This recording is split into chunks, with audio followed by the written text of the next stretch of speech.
Okay, good morning. Welcome back to the channel. Today I am out scouting potential field trip locations for one of my classes at the South Dakota School of Mines, and we're looking at stratigraphy, which is the layering of the rock units in the order they appear in, and then sedimentation, which is the processes by which the rocks were deposited and laid down in the sequence that we see. And so we are on a stretch of the road west of Rapid City heading toward Nemo, and we are going to come up on the walk up on the Deadwood Formation that's right in front of us, and I think we're going to stop here with the students here in a while.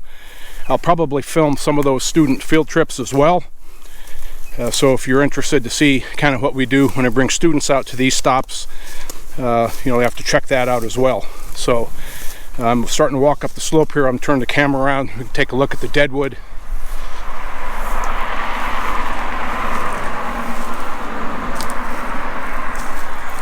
The Deadwood is Cambrian. So these are the first sediments that were deposited in the sedimentary record in the Black Hills that are not metamorphosed. So these have an age roughly around 450 million years old was when the Deadwood was deposited. It was deposited in a sea, a shallow sea, and they're pretty much just a series of the basal Deadwood we saw way back in one of the first videos up in the town of Deadwood. And it was a pretty pure quartz arenite or sandstone. And then this is the upper Deadwood, and it's the same. It's a quartz aranite, it's a sandstone. There's beautiful cross beds up here. In between those two major sandstone beds are a series of thinner sands and shale units that we're not seeing here.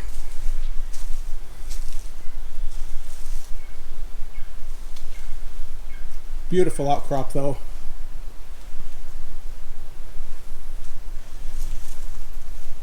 And this is really hard rock.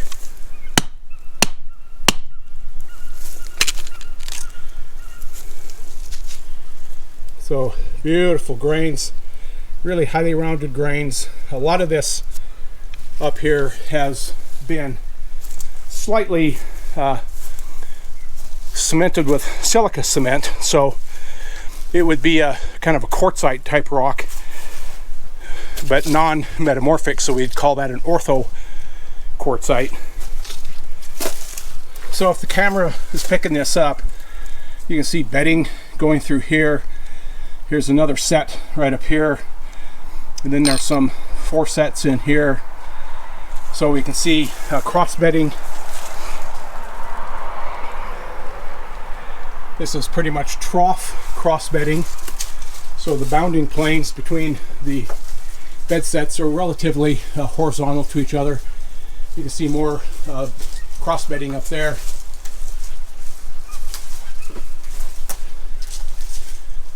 Beautiful outcrop though.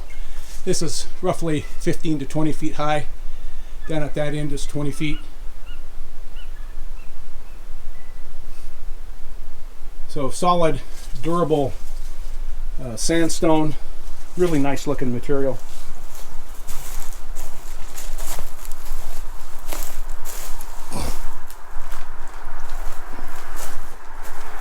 And a rusty beer can. You can't get away from that.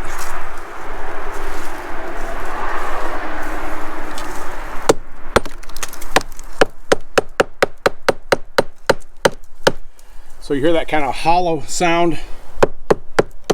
So that rock is detached. You can see a fracture going up and around. So that's why it sounds kind of hollow underneath, which is quite a bit different than this.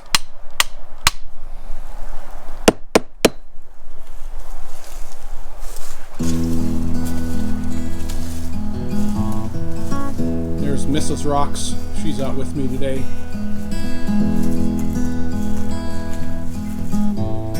Okay, so we're we're going to head down the road and see what else we can find.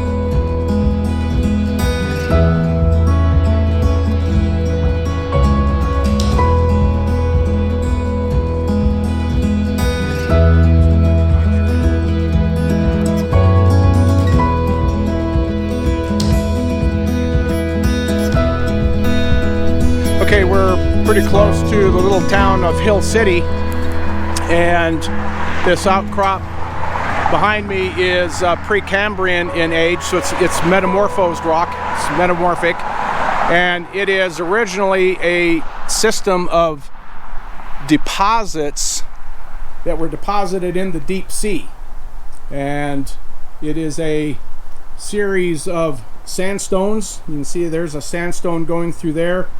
And then there's a shale, which is now like a phyllite, schisty type material that was originally a mud. This was originally a sandstone, now it's a quartzite. This is more original muds, and sand, mud. So it's an alternating sequence of sand and mud that are a deposit type known as a turbidite, which is a flow of debris down the continental slope into the lower flatter plains down below. And when the materials deposit, they deposit a sequence at the base that can be an erosional base into the pre-existing mud, which is right here, and then a scour base, coarser grain material fining upward, and then up in here you start getting some sedimentary structures, and then into another mud. So one depositional package is from this line, and it sands, they fine, grain size fines upward, and then it's finally topped by mud. And there's many places in here that you can see original sedimentary structures and textures through here, which would suggest that this is relatively weakly metamorphosed. So we'll try to find some ripple marks in here. I used to know right where they were. I haven't been here for a while. I'll have to look around. I think maybe up the road a little bit. But you can see some of these sand packages are quite thick. So there's no prescribed thickness. It just depends on how much material flowed down over the shelf.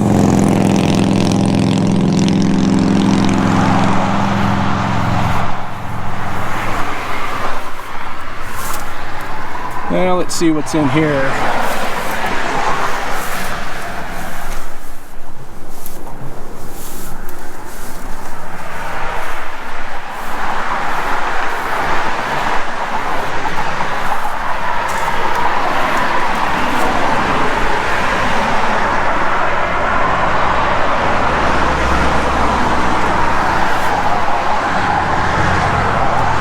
And there's a lot of post-depositional mineralization.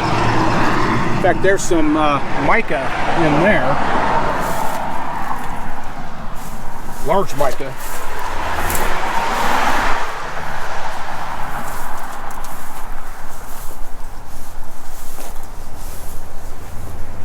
Okay.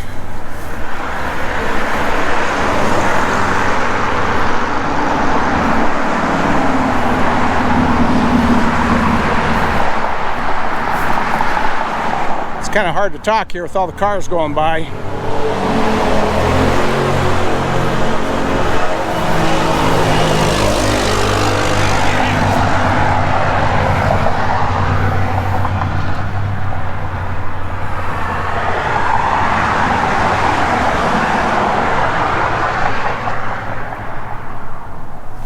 Yeah, it's hard to see right now.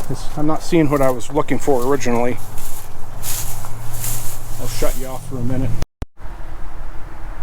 Well, you can see the bedding on this. You know, the bedding planes are here.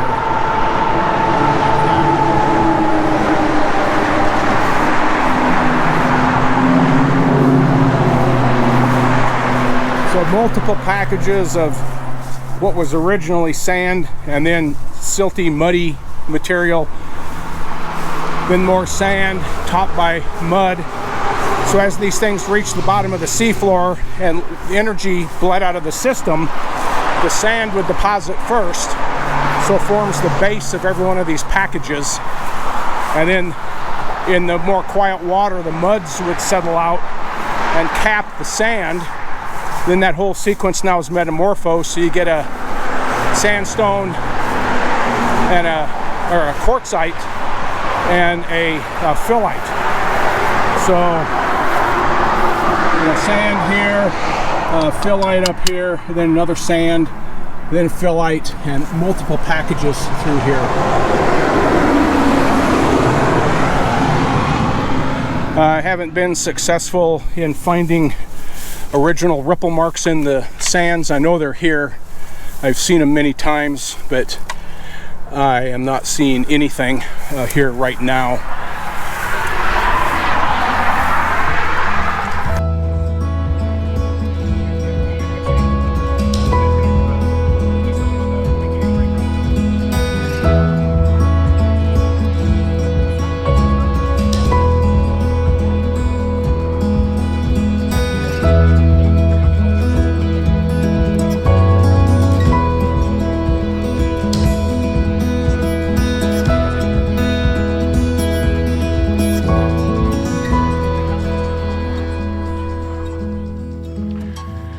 Okay, we are out of the Black Hills. As you can see behind me, we're out on the prairie.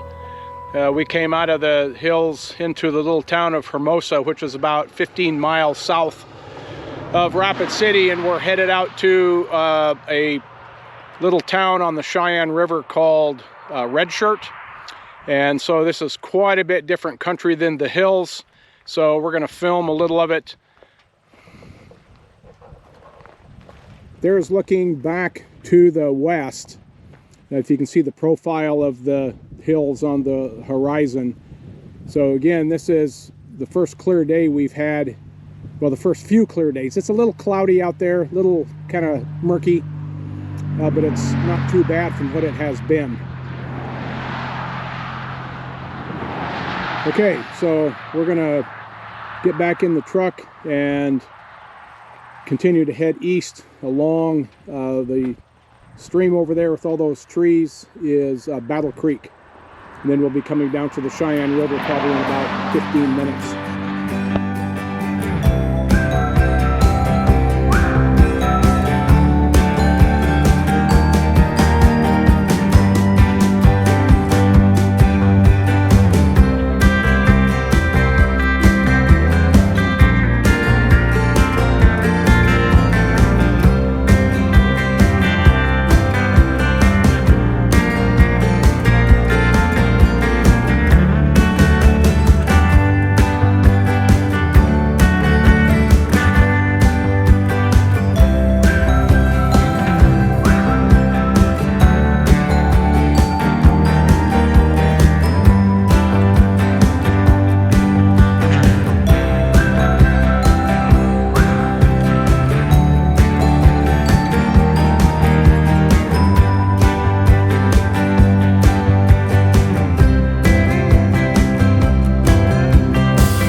Okay, this is USGS gauge station at Red Shirt on the Cheyenne River, which is down under this bridge.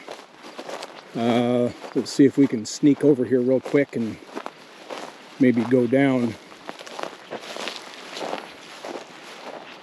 That's one of these situations, a wall.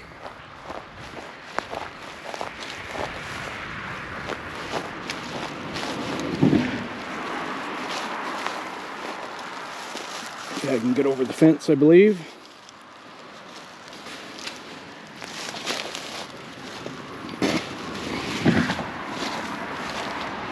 Oh boy, really stuffed. Coarse rock, coarse gravel, riprap.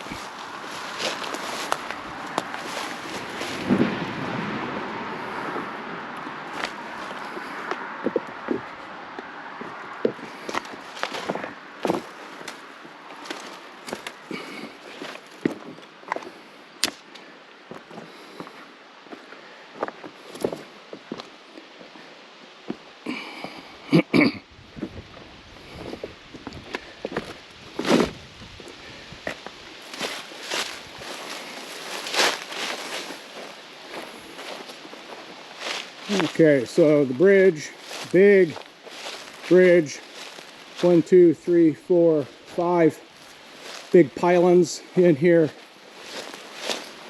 spanning this channel that right now, and you can see, of course, river gravels. So these trees right up here, and the surface I'm walking across is the floodplain. And then the actual river channel is right up ahead of us here, another 150 feet. So the Cheyenne is pretty low flow typically. In some places, probably right in here, if you see the bluffs over there on the other side of the canyon, they're white, and this is the kind of the Badlands type deposits, the White River group, and the material is white. And as it runs off, it comes into the Cheyenne, and the Cheyenne gets sediment charged in these areas, and it goes from a kind of a meandering river into a multi-channel braided river along some of these reaches through the Badlands. And we're just at right at the beginning of the Badlands. Okay, I hope I don't fall down the bank. There's the Cheyenne. And you can see right down on the other side of the bridge, there is a vegetated gravel bar right in the middle of the channel, so it's braided right there. I can't see up the other side, but you can see the water is not very clear, and so in this area, again, there's pretty high sediment input to where there's an overabundance of sediment versus transport capacity. And so we have a lot of sediment that drops out. Okay, the material on the floodplain, I mean, here's a piece of quartzite from higher up in the hills. Most of this material is very quartz rich. Quartz and chert. And, you know, we might, if we scour through here, find some igneous pieces that might survive, but most of it is quartz material, quartzite and cherts, the really resistant rocks that are able to be weathered and transported this far out from the hills and still survive. So things like limestone, sandstone, they're gone. They were destroyed by the weathering environment further upstream. So only the really resistant material, the quartzose stuff, is able to survive down here. So a very typical floodplain. So there's a series of old ancient floodplains. Let me walk back here real quick. Let's see if we can take a look. So you can see that out in front of us here, we're on this pretty flat surface. This is the modern floodplain. And then the river is right down right there. And if we go up on the hill up there, if you see that far ridge, even though the side coming toward us has gullies in it from erosion, the surface up there is relatively flat. And if we went up there, that is full of and topped by old ancient river gravel. So that was an ancient surface up there of this system that now has entrenched itself down. Oh, that is probably at least 100 feet, if not more. In fact, probably when you get over there, probably be a couple hundred feet of relief between that old surface and this modern surface. And there's a series of these old flood surfaces or terrace deposits throughout the Black Hills area that are used to define the different stages of river entrenchment and river processes that occurred in the past. So I also intend to make that a topic of several videos at some point, looking at the terrace systems and how they were developed and what timing they were developed. Okay, so here is some more, pure quartz. Pure quartz. And this is vein quartz. Came out of the Precambrian rocks in the Black Hills. Everything in here is quartzose, quartzose, quartzose. And then I say that, and I didn't bring my hammer down here, but this feels and looks like this could possibly be a piece of sandstone. So every once in a while you see something like that. Here is a crystalline chunk. So this is part of the Precambrian rock, crystalline rock, mainly quartz materials. Here's a piece of granite right here, and you can see tourmaline in it. So this is the same exact type of rock, this granite, that you would see at Mount Rushmore with all these tourmaline crystals in it. So again, primarily really resistant rock or mineral types to the weathering environment.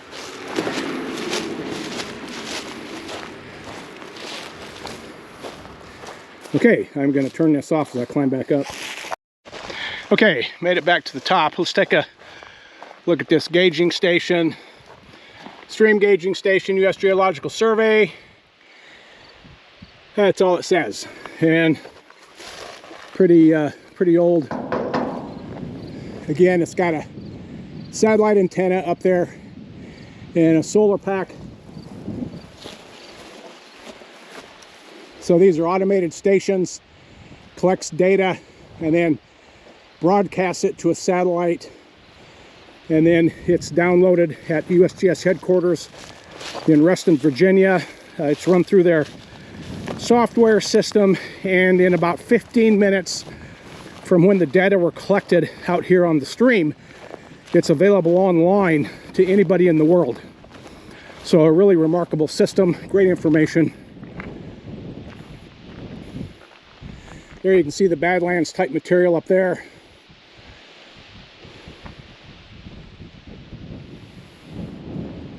And really nice flat terrace over there.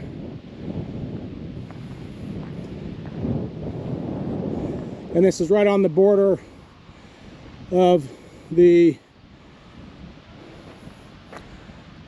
let's see, what is this? Oglala, Lakota. So the Pine Ridge Indian Reservation, I believe, is what this is.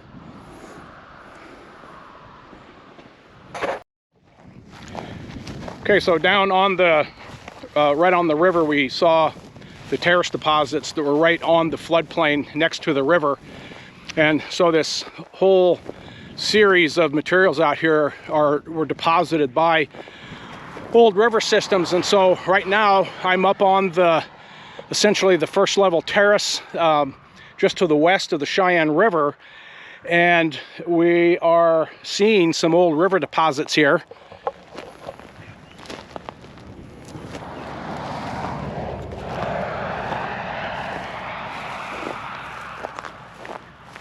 And I'm going to try to reach through the fence here and break a piece of this and take it back, and we'll take a look at it under the microscope.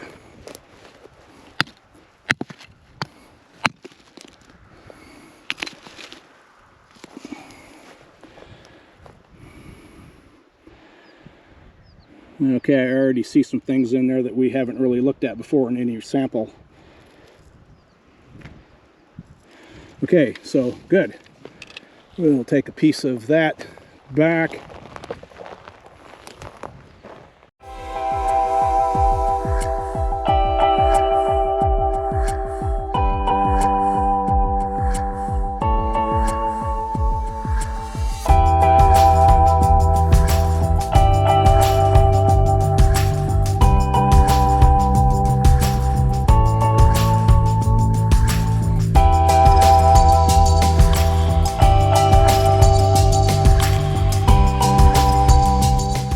And again, on the horizon over there,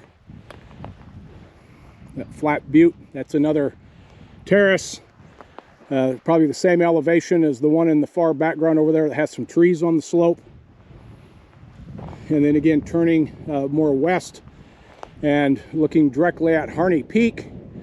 And then right in the foreground on that hill, there's another one of those old channel deposits. And so driving through this road back toward the west in here, we're going to be going through a lot of these old channel sandstones that represent the old river system that brought these materials out of the Black Hills out to the prairie off to the east and actually formed the White River Badlands.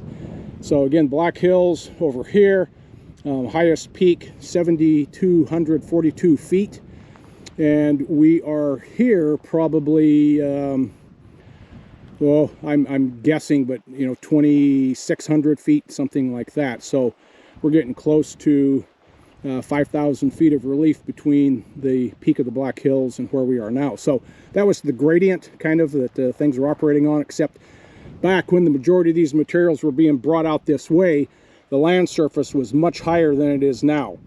And as it has down cut into where we are now, it's left behind a system of these elevated terrace deposits, and we can track these back up into the Black Hills and find them as high as, I think 6,600 feet is the highest one that I have actually been on and seen. So we know that there's a direct connection between the rivers that delivered this material from west to east and the terrace deposits that we see. So again, that'll be the topic of a video. If you see down in front of me in the valley, the road goes down into the valley, then climbs back out, and there's some trees down there. That's Battle Creek, and I think that my camera was on when we came this way, so you probably saw that. So okay, so we're headed back toward town. Don't know if this is the end or not. So if this is the end, then again, thanks for watching. Thanks for coming along today and looking at part of the Black Hills, and then following it out to the Cheyenne River at least, and having a preliminary look at the terrace systems, the terrace gravels. So if you like this content, please hit the thumbs up, share it with your friends, and subscribe. If you haven't subscribed, I appreciate it. See ya.